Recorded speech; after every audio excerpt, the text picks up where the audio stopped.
History is the compilation and intertwining of individual stories. To understand history, one must understand its stories. There is one place in the United States where stories spanning from 1650 through the present day are waiting to be found. That place is Sylvester Manor on New York's Shelter Island. Its rich archive is preserved at New York University's Fales Library. Scholars are just beginning to piece together some of its remarkable stories. Sylvester Manor was a multiracial experiment. It was a provisioning plantation that supplied the West Indies with meat, grain, livestock, and oak staves for barrels.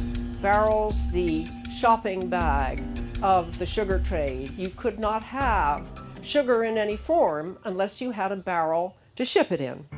The Sylvesters owned 2 large sugar plantations on the island of Barbados. What they did was they relied upon provisioning plantations like this. Everything that was produced here was used to provision the plantations on the Caribbean. And the beauty of this plantation is we know the very plantations they were provisioning because they were owned by the same people. The Sylvester plantations in Barbados, which were run by the brother Constant, and Nathaniel Sylvester, who ran this plantation with his wife, Grizel. Sylvester Manor was operated with enslaved labor for more than half of its recorded history. Nathaniel's probate record after his death indicated a movable estate of 1,559 pounds. This was the largest estate of that time, not including land valuation. Family records indicate that Sylvester Manor housed a varying number of enslaved people, 26 maximum, one of the largest numbers in Suffolk County. They were viewed as property as the probate inventory shows. There were 10 at his death, valued at 105 pounds, second only to cattle in value. A photographic portrait, the only one we have, of a woman of color, Julia Dyed Havens Johnson, born in 1807 or 1809, we don't know the year, and I'll give you a little background on her. She's seated at the back door of the manor house. If you look at the picture and walk around the back of the house, you'll see that doorway there today, which is just enough to make your hair stand on end. What I'm going to read about is the story of her father, her stepfather, Comus Fanning. I was sitting in the dining room in the manor, and I opened a document. Nobody'd seen it for probably 100 years. One document, more than 1.5 feet wide, is folded over to make 4 pages, with writing on all sides. It demonstrates how difficult it was for a free black man to hang on to land he had legally paid for.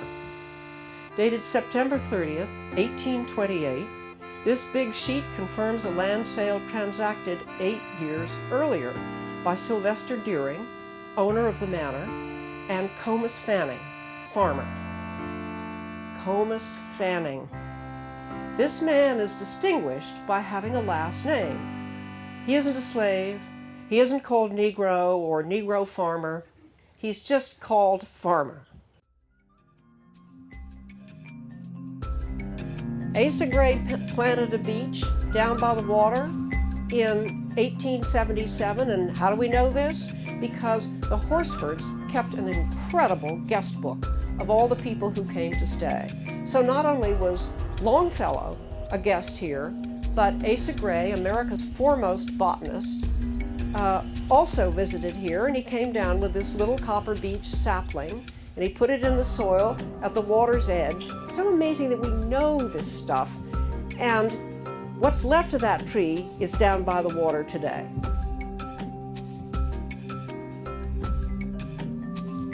The Sylvester Manor Archive is enabling new discoveries to be made about slavery in the North, farming practices through time, the changing role of women in society, life during the Revolutionary War, and the U.S. Civil War. So much more may be learned if this archive is available online to all by creating an open access digital collection. Will your library help make it happen?